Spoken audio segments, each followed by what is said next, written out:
Welcome in, everybody. It is really thrilling today to bring you a simulcast of Sideline Sessions and the Authority podcast here on the Beef Podcast Network. Really pleased to have a great guest here with me that can speak to the audience of both of these shows so we can get into a variety of topics about his background in coaching, work he's doing more recently in leadership, as well as some topics covered in his book. My guest today is Matt Doherty. Matt is a nationally recognized motivational speaker, best-selling author, media personality, and executive coach. He was a starter on the 1982 national championship team at North Carolina. You might know that team as Michael Jordan was a freshman, I believe, on that team. And he began his leadership journey under legendary coach Dean Smith, then went on to later be head coach at Notre Dame and North Carolina.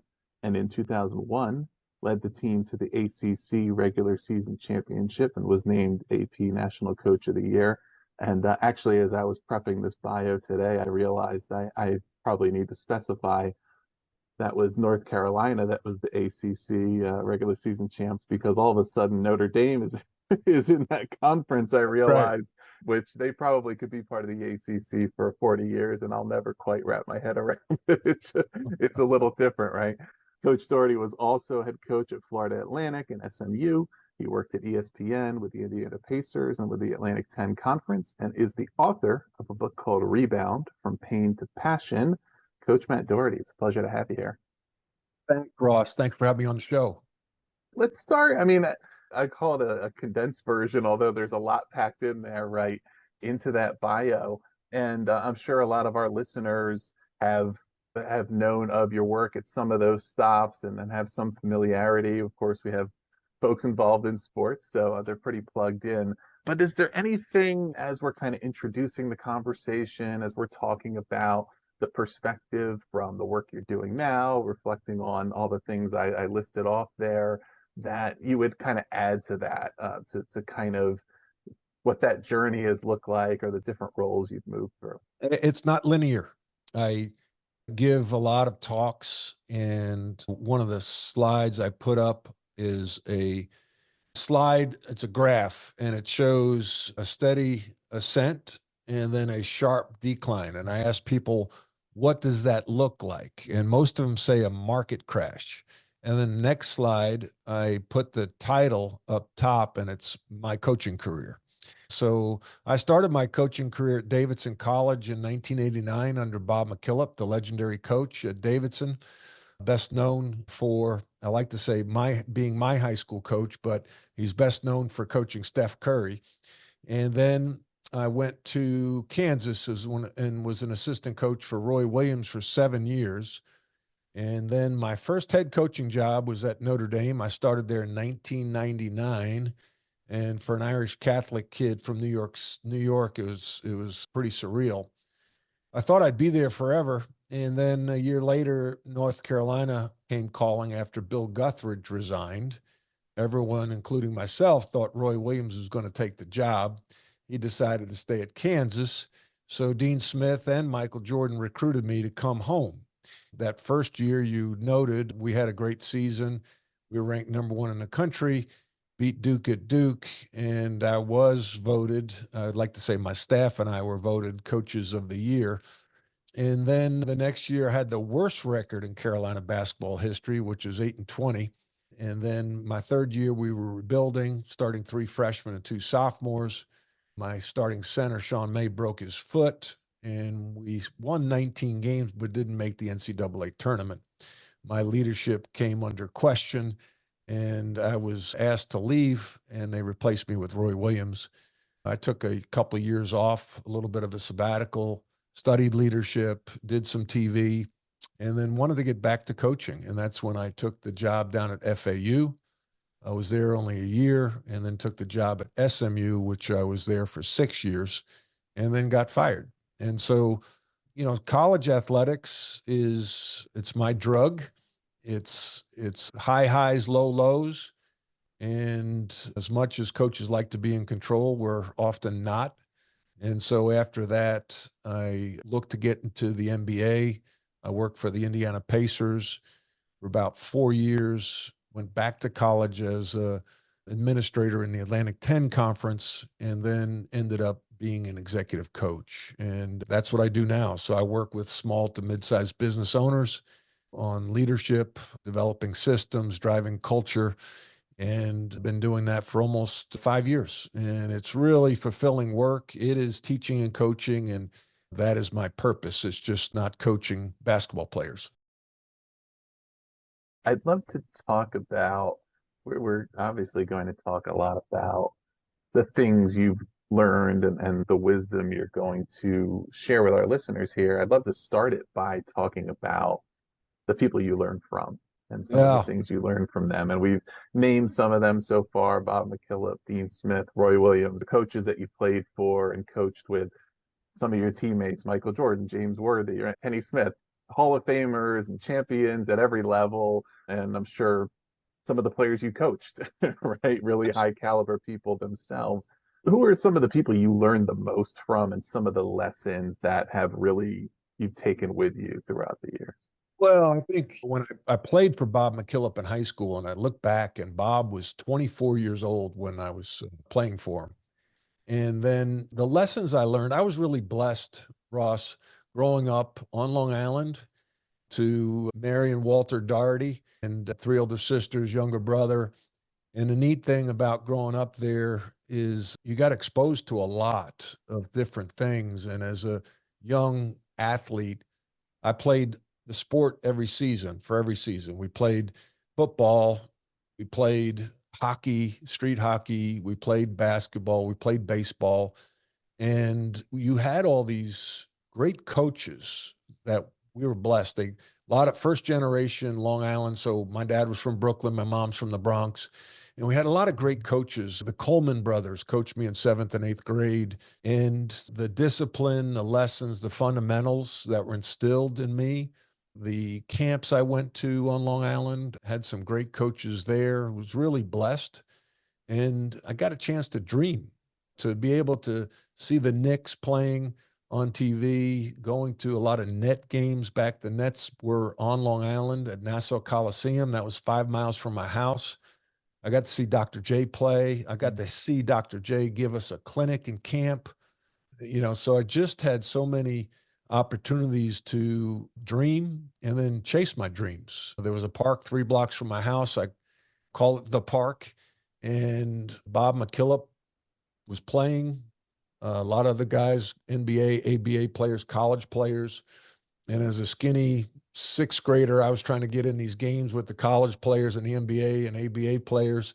And just really, that was my life. I wanted to be a basketball player and was afforded the opportunity to, I talk about learn and grow all the time, learn and grow from these players, from these coaches. And I was blessed with height. God gave me, I was 6'7", and I really loved the game. I quit baseball in sixth grade because I read a book by Bill Bradley, who was a legendary Knick, and the book was entitled Life on the Run. And I tell people now that your life's impacted by three things: the people you meet, you mentioned all these coaches, right? The books you read, and the Mm-hmm. trauma in your life. And, the trauma came to me in 2003 when I lost my job at North Carolina. But that book, in Bill Bradley's book, he stated that if somebody else is working on their game more than you, when you two meet, that person would have the advantage. And my dad was a minor league baseball player, and I quit baseball like instantly because I wanted to Yeah. focus on basketball. I'm all about control what you can control. You can control your attitude. You can control your work ethic. You can control being in shape. I use this term a lot, double knot, like double knot Mm-hmm. your shoes, because I hate when I see a game and somebody's shoelaces come undone and their shoe comes out and the other team goes down and scores. Like, control what you can control. And so I wanted to control my destiny and be a hard worker, fundamentally sound player, be able to do all the things on the basketball court, pass, handle, and shoot the ball, defend, play hard, be a good teammate, and win. And that's why we won in grammar school, eighth grade Nassau County champs. We won in high school state championships, and we won at college at North Carolina, where we won a national championship in 1982. How did you, I think, and I'm sure a lot of the folks listening, maybe in an assistant coach role, right? And they are working their way up. They're looking for when their opportunity is potentially to be a head coach.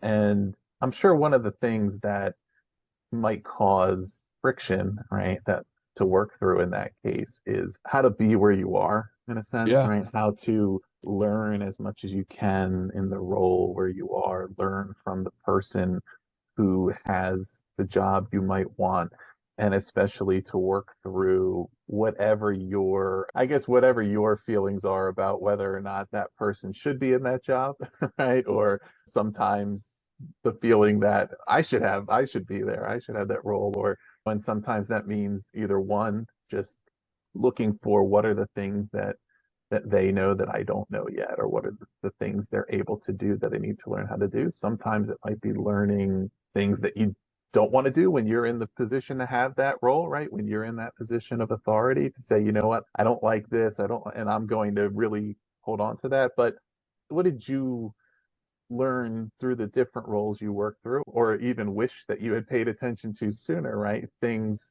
that those great opportunities to learn when you're in those different assistant roles, working for others and kind of evaluating what are the things you want to take for yourself, what are the things that you want to change. No, I think there's a lot to unpack there. Mhm. I think you have to be curious, be a lifelong learner. You can learn from anybody.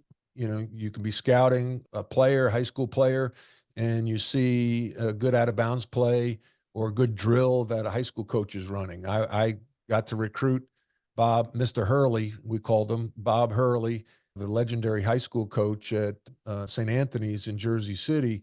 And so I was really fortunate to go around and watch a lot of good high school coaches. Some of the best teachers in the game are high school coaches. Bob McKillop was a high school coach. And so really trying to learn and be curious and always ask the question, why? Why are you doing that? What's the carryover from this drill to the game? Scouting, I love to scout. Learned a lot scouting opponents. And so I love watching Bobby Knight's team when at Indiana. When I was at Kansas, I think we played them 6 times, maybe four. I played against Bobby Knight's teams. And so what is he doing? I watched video clinics where he taught. And so really trying to understand the game. The area that I probably missed out on, there's the art of coaching and the science of coaching. I felt like Mhm. I was really good with the science of coaching. I think I understood the game. I understood strategy. I understood how to take away the opponent's strengths, attack their strengths on the offensive end. And the thing that I wish I was better at as a younger coach was the art of coaching. And what is that? That's the emotional intelligence. I talk about it today. I was doing a workshop with 2311, the NASCAR team that Michael Jordan owns. And the art of coaching, the emotional intelligence part is more important than the X's and the O's. You could Mhm. have, I call it the organizational triangle. Every organization has talent at the top, systems, and culture. And I had great systems. I felt I had some great talent. The culture piece, I drove a culture that was intense, competitive, hardworking. But I think that the emotional connection to the player and understanding that not everyone is wired like me. And when I lost my job, I went on this leadership journey. And one of the first meetings I had was with an executive coach at UVA named Carol Weber. I talk about it in my book, Rebound from Pain to Passion. And she had me do an assessment called the Myers Briggs assessment. And she gave me the results and told me that I was an ENTJ. And I remember kind of laughing that I've been called a lot of 4-letter words before at places like Cameron Indoor Stadium, but never an ENTJ.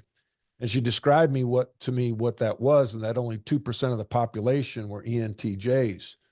And at the time, I thought, that's pretty elite. You're 2% of the population. And she quickly noted that Well, that means 98% of the population doesn't think like you think. And so that was a real aha moment for me. I wish I understood that better before I lost my job. I might still Mhm. be coaching in North Carolina. Yeah. Yeah. I mean, that's a great point, right? And I think what you Prince is perhaps more true now than ever around the importance of coaches really tuning into how they are relating people around them, how they're relating to like athletes or athletes of any age. And the same thing goes all the way up to corporate environments as well, right? That when you are working with people who have options, right, you need to really pay attention to how you are presenting them with the best option, right? How is playing for me? How is working for me advantageous to you?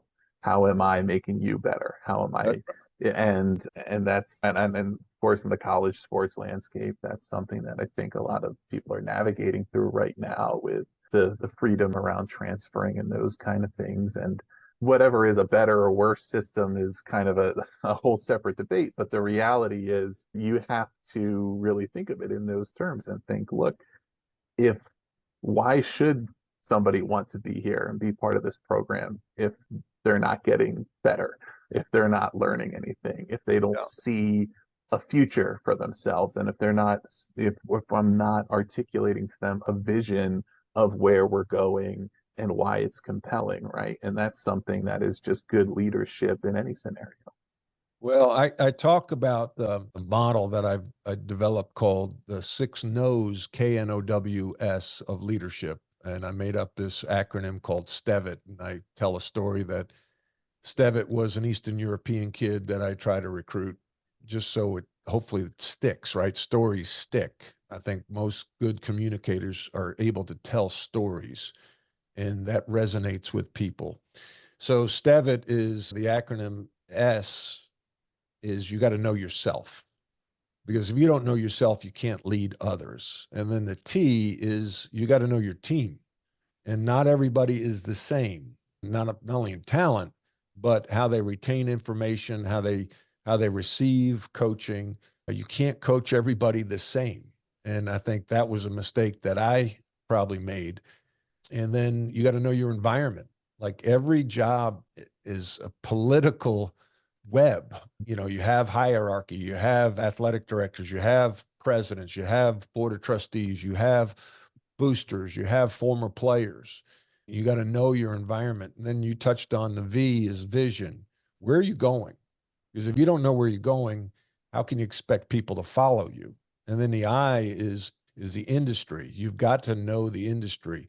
People are going to follow people that have competence in their industry. And so, and then the last thing, and it's probably the most important, is the truth. You got to know the truth. You got to mine for the truth. And that is an art form in itself, right? How can you get players to give you honest feedback? How can you give your assistants to give you honest feedback? And I wasn't probably great at that. So, you know, if you don't manage the truth will manage you right out the door. Mhm. So those are the six knows of leadership. And it's something that I try to teach to corporate America.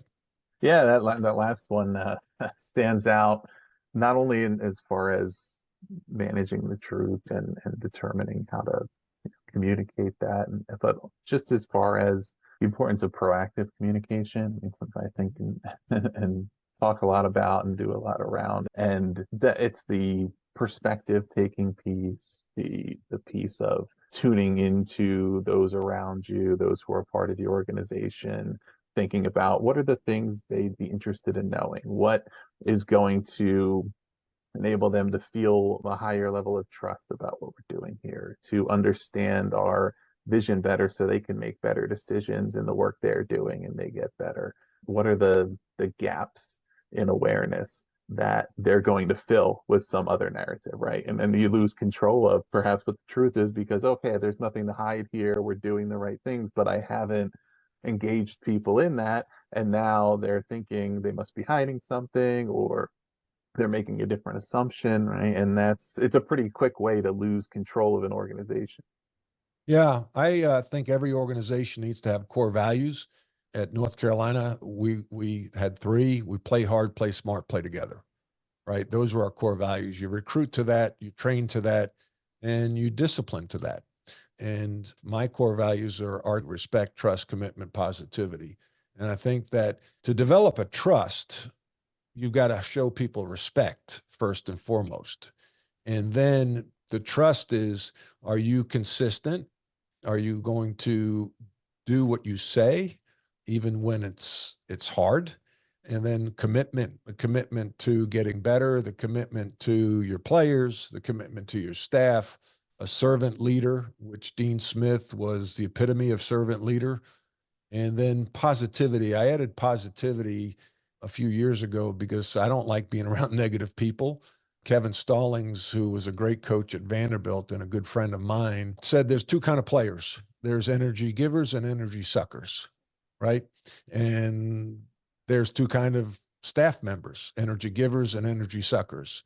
And so I want to be around energy givers. Yeah. How do you, I mean, what's the reflexive process around that? I think that, I mean, because it's a great way to divide it up, right? And I think any of us who have been around people who fit into one or the other bucket can recognize it pretty quickly.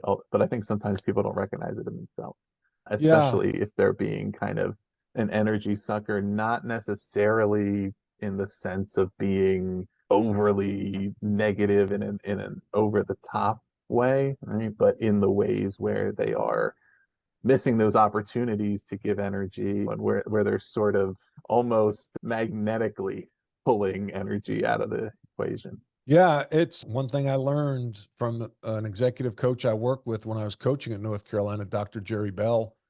He talked about communication is 50% body language, 35% tone, and only 15% content. So basically, it's what my mother used to say. It's not what you say, it's how you say it, right? And so, and we control that as a leader, as a coach, as a head coach. I use the phrase, I bring the weather. Okay. So players don't have bad practices, coaches do, right? So how do you show up when you hit the floor? Are you bringing energy to the practice floor? And if you are, then that permeates through the team, right? So I think that's so important. Jack Welch in his book Straight from the Gut, Jack Welch was the legendary CEO of GE, said that he looks for four things in employees. One, do they bring energy? Two, can they energize others? Three, can they execute? And then four, can they do it with an edge? And when I read that, the first person I thought of was Michael Jordan. So I used that in my evaluation of players when I was a scout for the Pacers. What is energy? Well, when I look at the great players, Michael Jordan, and then I had the pleasure when I was coaching at SMU, we had a great practice facility. So a lot of teams, including the Mavericks, and other teams coming in to play the Mavericks would practice in our facility. So I get to watch. I got to watch LeBron James. I got to watch Jason Kidd. I got to watch Dirk Nowitzki, and they loved the game. They Mm-hmm. loved practice. The practice would be over. They'd be still in the gym playing horse. They had great energy. They engaged with their teammates. They engaged with their coaches. You could see it in their eyes. And I think that that's such an important ingredient that is probably undervalued. When I was working for the Pacers, and I covered the Southeast, but every quarter, I'd probably go to Indianapolis and watch the Pacers play. We'd have meetings, and I'd go down to the court during the early warm-ups, like an hour and a half before the game, and I'd sit with the legendary NBA executive Donnie Walsh. Donnie and I would sit next to each other, and I just wanted to soak up his wisdom. And Mm-hmm. Donnie's from the Bronx. Donnie played at North Carolina, and he one day said, it sounds like he sounded like he smoked 10 packs of Camels a day. He had this gruff New York accent. And people from New York call me Matty, right? So I'm sitting next to him on the bench watching guys warm up. And he said, Matty, the most important ingredient in an NBA player. And he paused, and I'm like, oh my gosh. I looked around. I'm like, I'm getting ready to get a nugget here that no one else has. And he said, the most important ingredient in a player is energy. And I'm like, wow, energy. They're playing 82 games a year. They're playing 4 games in a week. They're playing a game, and the next day they're getting on a plane. That night they're getting on a plane to go to another city to play another game the next day. And so to get through that season, they need to have energy. Yeah, it strikes me as I'm putting together an idea as you're talking, but there's a consistent through line in some of these seemingly disparate elements, servant leadership and having that energy, having that being an energy giver, that positivity, all those things, that there's this necessity of confidence, self-confidence, and I guess to pull another basketball related term into it, having the confidence to trust the process in that sense of saying, like, I am going to really pay close attention to the things that I need to bring to this team or this organization. I'm going to execute on that. I'm going to see it through. I'm going to have the confidence to know that if I'm doing the right thing, the results will come, and I'm not going to be afraid of. In the sense of like servant leadership, there's a humility to that, right? And I have to have the confidence to do that and not to try to have to act important. I need to just serve. Bringing energy to a team is another way of serving, right?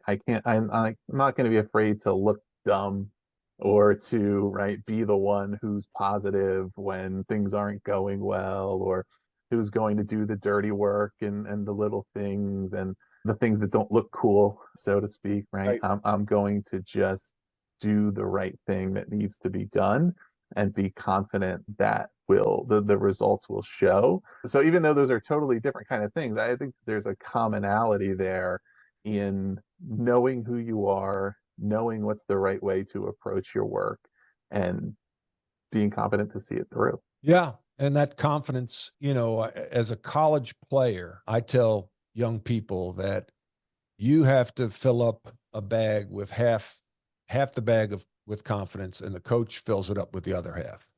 I think in the NBA, it's probably the player has to fill it up like 90% and the coach fills it up 10%. And so that's where we all need encouragers in our lives. And so we need to have I call it a personal board of directors. I stole that from a guy named Bob Bodine.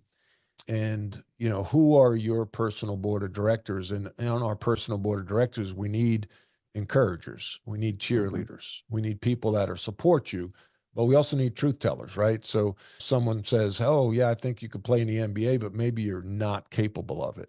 So, I think that's the balance, right? I want to encourage you to chase your dreams, but also you're 5'2", non-athletic post player, probably not going to make it in the NBA. So how can you encourage people? Doesn't mean you can't enjoy the game and be the best you can become. The other thing you touched on is confidence. You talk about the people you surround yourself with. The person that you're around the most is yourself. And one thing that I think is the positive self-talk that we need to give ourselves. I do a podcast myself, and I interview people, and I asked a lot of the times, I ask, what's your morning routine? And a lot of successful people do 3 things. They pray, they journal, and they exercise. And I jokingly say, I'll do 2 of the 3. I don't exercise in the morning. But I was never a good journaler. I think partly because I probably have some ADD, where I'd look at a blank piece of paper and try to write my thoughts, and I get distracted. So I've used this journal called the 5-minute journal, and it prompts you with questions every morning, and I do it at night. And so what would make today a great day? What what affirmations, what are you telling yourself? And then again, I'll talk about books. I read more now than I ever did in college. And this one book called Soundtracks, it's about this public speaker, and he did a morning anthem. And it was basically 10 affirmations that I do every morning. And one of them is I'm the CEO of me. Another one is everything always works out. Another one is momentum is messy. And I said that to myself during the day today. Momentum is messy because success isn't linear. Right. If you're trying to do something special, you will face adversity. You will face setbacks. You will face failure. Again, I was talking to the race team at 2311, and you could have a great year and not win a race, you know, and if you may win one or two races. It's like a baseball player. You bat 333 and you go to the Hall of Fame, but that means you're striking out over six times or not getting on base over six times a game. You know, so can you deal with that kind of adversity and that kind of failure? And you can improve that. Some people aren't naturally wired to that. And so I think, but you can improve it. And you can improve that resiliency. You can improve that mental toughness. And a lot of it is what you're saying to yourself. Yeah. Yeah, I mean, I mean, it's people are going to have to listen. They're going to have to visualize this in their own head. But as far as success not being linear, in one sense, it is quite literally a curve. It's kind of a bell curve, right? That at the one end, if you're really not good at something, you're going to fail a lot. But at the other end, the better you are, the more you're going to fail because you're going to be operating at a higher level, going against better competition, pursuing more harder to attain jobs, right? Operating in a lot of pressure and a lot of failure is going to come with that, right? You mentioned the baseball player. Okay, if you have no ability at all and you're playing at a low level, you're going to struggle. As you move up, maybe you're a really good high school player. You're succeeding all the time. If you're good enough to go professional, then you could still be one of the best pros, but you're going to lose more than you win. Same thing with coaching. And that takes us to another great teacher, adversity, right? And it's unavoidable. And rebound is the name of your book. It's not just a basketball term, it also refers to bouncing back from struggles and totally applies. It doesn't make it any easier in the moment. It doesn't mean that you necessarily welcome the tough times as they are happening, but there's opportunities to learn later.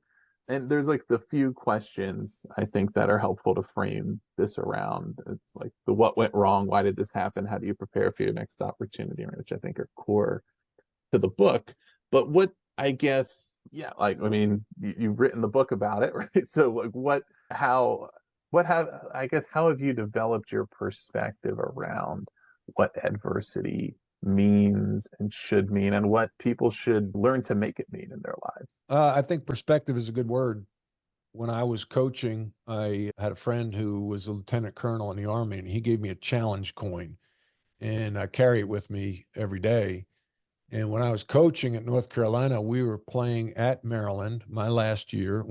We lost by 50 points on the road, worst loss in Carolina basketball history. And I remember reaching in my pocket and flipping the coin around and saying, you know what, it could be worse. I could be in Afghanistan.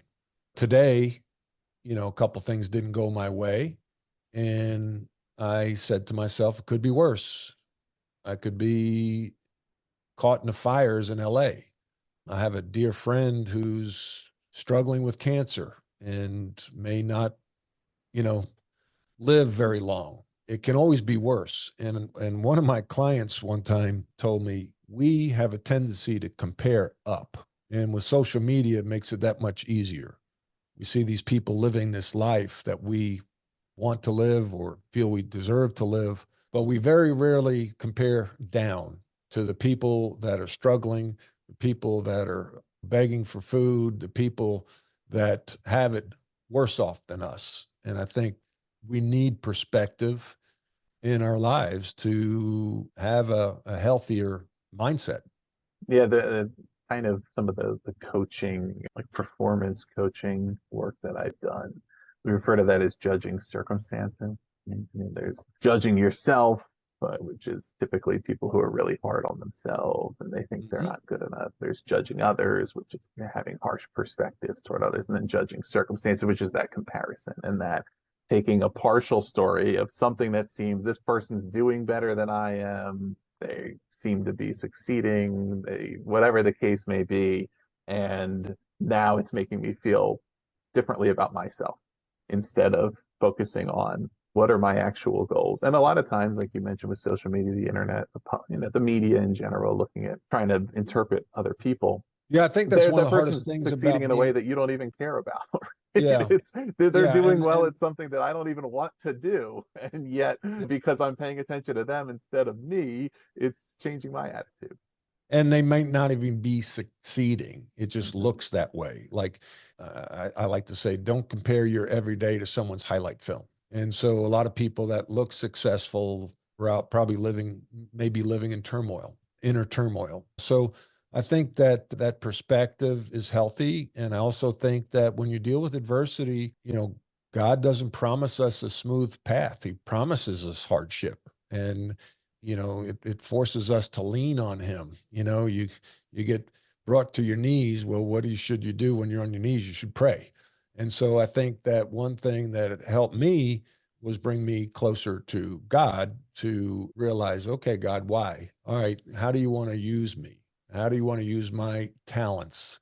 And so you talked earlier about vision and mission. Well, my mission statement is to make a positive impact on the people I meet and the groups I work with while dropping breadcrumbs to the Lord. Okay. So I feel like, all right, God, you put me in this situation. I'm not coaching basketball, but I still have an impact on people, and maybe more so as an executive coach, because if I'm doing a good job, that flows from them through their organization. And then doing shows like this and writing a book, hopefully that when I get to heaven, God will say, well done, my son, right? And so that's my bigger goal. But we can all lose sight of it because we get caught up in, oh, look at that guy, he has a nice car, look at that guy, he has a big house, look at that guy, he's a member of this country club. So again, comparing down and running your own race, putting blinders on, it's hard to do because Hmm. we're humans, right? And we're flawed. We're all flawed. Yeah, and I'm curious too, because I think this relates to things that you can learn about yourself and about your life in reflecting on adversity. It also can relate to things that are happening in your circumstances, as far as you reference leadership positions, coaching positions in large institutions. There's inherently a political element to them, and there's people who are your biggest supporters and they're the ones who wanted you in the role. There's always going to be other people who disagree with, and there's parts of determining what is the playing field, what's the knowledge that I can act on and do something about, and what are the other things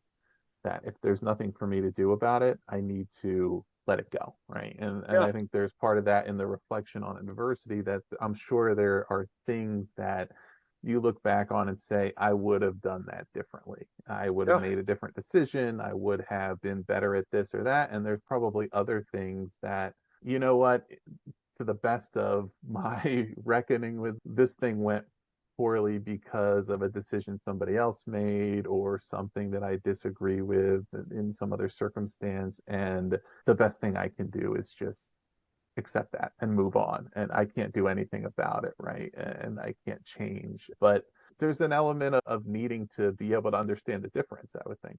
You just described the serenity prayer, right? Mm, God, give me the serenity to accept the things I can't change, the courage to change the things I can, and the wisdom to know the difference, right. right? I pray that every morning. And so I think that, hopefully that gives me some peace. I tried to get back to coaching a few times and wasn't granted the opportunities. And I remember one time I got a text from an athletic director at a lower level school in the state of North Carolina that I thought I should have gotten. And he told me in a text that he's going in a different direction. And I wheeled around out of my bed, got on my knees, and, basically thanked God that, for closing a door. Like Hmm. sometimes you got to trust the closed door. And that's hard, especially for someone that's driven, competitive, wants to win. And sometimes God's closing a door and you don't know why, but maybe come to a realization later on in life that, you know what, I'm glad I didn't get that opportunity. So dealing with those setbacks, we are not as in control as we think we are. And so I think that, again, giving that and accepting some of that gives us an inner peace that I know I can struggle with at times. And so, again, that's why I like to think I'm drawn closer to God. And then when we have some success, what happens is we kind of forget, right, that maybe that wasn't all us. Maybe our higher power had something to do with that. And I believe that. Yeah, yeah, it's right. The challenge of continuously being mindful, reflecting, and saying whether I'm having success or not, it's never all me. It's never not me at all. And I need to Ah, know what's my role in this and what are the things that I need to appreciate. And to your point, almost if you don't get a job you want or whatever the case may be, it's like having the mentality of I really wanted it, so I wish that they wanted me. But if they didn't want me, then I shouldn't be there, right? Like it well, might you have look been that they, yeah. as you talk, it makes me think of Steph Curry. Steph Curry's dad played at Virginia Tech. Steph Curry, I remember seeing him in high school. He was small, slight, wasn't a high flyer, and he goes to Davidson. If he went to an ACC school, he may never have gotten the opportunity. His first game, I think he had 13 turnovers, and Bob McKillop kept encouraging him. And so through that, he was able to work through some poor play and still had the confidence and the opportunity to play through those mistakes. Whereas he was at a bigger school and he had those mistakes, he might have been buried on the bench. So the fact that he didn't get the opportunity to play in the ACC gave him an opportunity to flourish at Davidson. So, you know, God works in mysterious ways. Yeah. Yeah, and I mean it's full circle, right? Because it's you have to once you have the opportunity that you do have, whether it's the one that you thought you wanted, then it's you have to make that a good opportunity and make the Yeah, you got to most of make the it. most of where you are. And that goes back to your comments earlier for assistant coaches. They may not be in the job they have, but make that the best, better opportunity. Make that a better situation, and people will recognize that. Again, I look back at Mr. Hurley at St. Anthony's. He had opportunities to go to different, take some college jobs, and he stayed at St. Anthony's and ended up in the Hall of Fame. Mm-hmm. Bob McKillop had opportunities to leave Davidson, stayed at Davidson, won over 500 games, a Hall of Fame coach. So if he would have gone somewhere else, would he have had that kind of success? Who knows? And so make the situation you're in better, and don't always have your eye on another job. Because if you do your job, then you'll get rewarded in some way, shape, or form. Yeah. What do you think makes that hard? Is it human nature? Is it Yeah. society? Because it is true and it's also difficult. Yeah, I think it's human nature. We always want more, the disease of more. We want bigger, we want better. But I think if you have a piece about you, a confidence and knowing who you are, go back to the self-awareness, the grass isn't always greener. And if you know who you are, and fit is so important. So I go back to Bob McKillop at Davidson, that fit him. And, I've seen coaches go to another job and maybe it's a bigger job, but it's not a fit for who they are. And I think that you really have to know who you are and then find a match. And then you'll have fulfillment. Yeah. Bob was never the highest paid coach in the country. He wasn't even the highest paid coach in the Atlantic 10, but he had a lot of fulfillment. He worked with great kids at a great institution, lived across the street, got to coach his two boys. His daughter went to school at Davidson, and he's been in the same house for about 35 years. Yeah. Yeah. It's interesting how I mean, in some parts of life, I think the concepts can feel a little easier and other times challenging, but it relates to, I mean, it certainly relates to leadership in organizations and something that I talk to people about around hiring in particular, right? And to me, it's like choosing the right person for the job if you're going to be there. supervisor Yeah. is, I don't know, Choosing the right. 20% of the job. I mean, that might be an underestimate, but the biggest part of it is, what are you going to do once you hire them? How are you going to prepare them for success? How are you going to support them? If you just have the mentality of, all right, I picked you, now you'll either succeed or fail, then you're going to see a lot of failure. The same thing, I noticed this when I was, especially as I was coming of age to get married, and a lot of friends and peers were not super close to it. And the thing I thought was, I noticed about the anxieties around it, and this is like particular to men, right, was the reason you're afraid of this is because you're just removing all of your own agency and responsibility. And you're just worried to get married to this person, and I don't know if they're going to make me happy.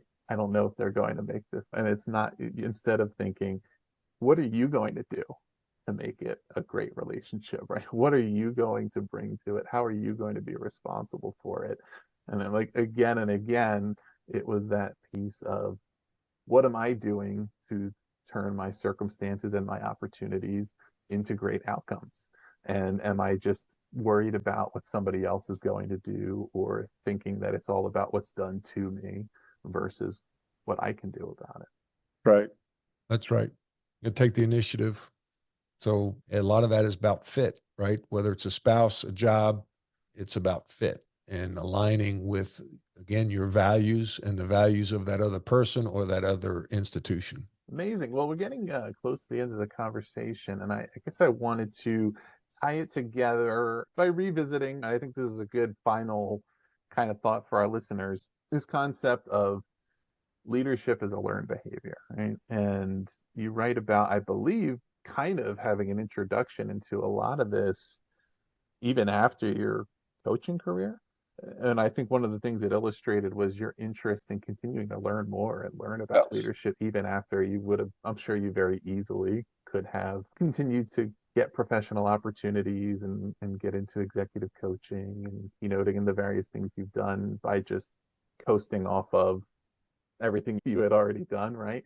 But you had an interest in continuing to learn more. And I guess that's the thing that I would be interested in leaving our listeners with, is how would you advise or encourage them, regardless of where they are right now, how much they're succeeding, to continue pursuing more, and to this point of leadership as a learned behavior, that there's always more to learn, right, about being a great leader, being a leader in different environments. Yeah. Well, when I got let go at North Carolina, my leadership was questioned. And at that point, I felt like you're either a born leader or you're not.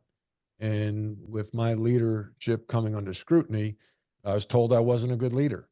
And so I went on a leadership journey to learn more. It's like, after, I think, as a coach or a player, I think there's so many transferable skills to life and business, and having a background in sports. And one of the things that you do after a game, win or lose, is watch the film and learn from it, right? So I wanted to watch the film of my coaching career and what could I have done better. And so I went on this leadership journey, and I remember taking a class at Wharton, and it was just an executive class. And the first day, the instructor, Fran Johnston, was teaching out of the book Primal Leadership, The Art of Emotional Intelligence. And in the book was a sentence that leadership is a learned behavior. And it was the most exciting thing I ever read. Why? Because I was told that I wasn't a good leader. And now I realized I can become a good leader. And so, and that was really powerful for me. And so again, I wanted to look back and say, all right, I lost the game. I lost my job. What could I have done differently? And it's just like you lose a basketball game. You're like, okay, we should have played more zone. Okay, we should have subbed more. Okay, we need to work on our foul shooting. What can we fix to get better? And that's what I did. And now I wrote that book, Rebound, and I want to help people avoid the landmines I stepped on. And I think that's my purpose. My purpose is to teach and coach. Again, it's just, I think we all need to find our purpose. What is our purpose in life? And when you find that and you can sync it up with a career, that's very fulfilling. And so I think to remain curious, always ask why. And again, I go back to your life's impacted by three things: the people you meet, who are you hanging out with, who are you learning from, and then what books are you reading, what podcasts are you listening to, and then the trauma. The trauma is coming whether you like it or not. And I recommend some self-induced trauma. What is that? How do you get that?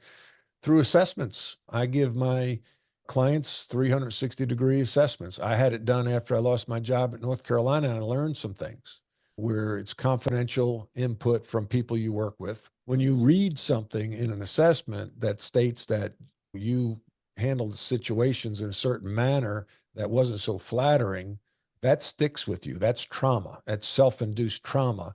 And that's mining for the truth. Again, if you don't mine for the truth will, if you manage the truth will manage you right out the door. So I want to get ahead of that and ride it like a wave as opposed to being on the shore and getting crushed by the wave. So continually to learn.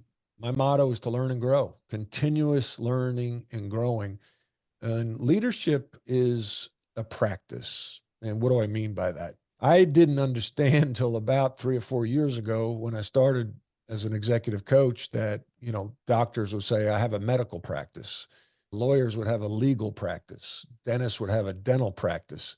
And I used to joke saying, Doc, I don't want you practicing on me. When you get good enough to operate on me, you can operate on me. But why is it a practice? Because it's skills. Those are skills. Doctors have skills. They have to cut people open. They have to find things in your body. Dentists have to extract teeth, create teeth, bridge your teeth. Lawyers, there's constant new laws. There's things coming out, new cases, and they have to stay up to date in practice. Well, leadership's a practice. You are not going to be perfect. You're going to make a mistake. And I use an analogy of it's like getting in the red zone in football.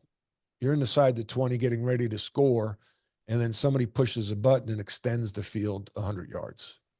That's leadership. And so you got to practice, and you will fumble. And when you do, watch the film and get better and try to avoid that fumble in the future. Amazing. Well, we'll put the links below, listeners to website, you can learn about his work, his book there. Anything in particular you'd like people to check out? Yeah, they go to my website. It's dohertycoaching.com. That's DOHERTY coaching.com. And they can I do keynote talks, executive coaching, and workshops. So yeah, go there and you can get all the information you need.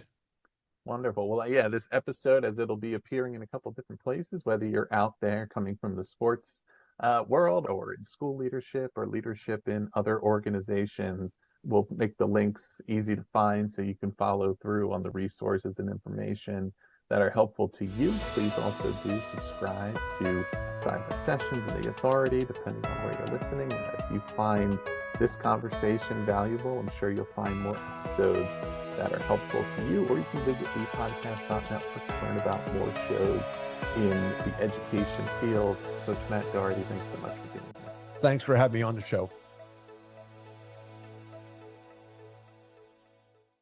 This episode was edited by Gage Sanderson.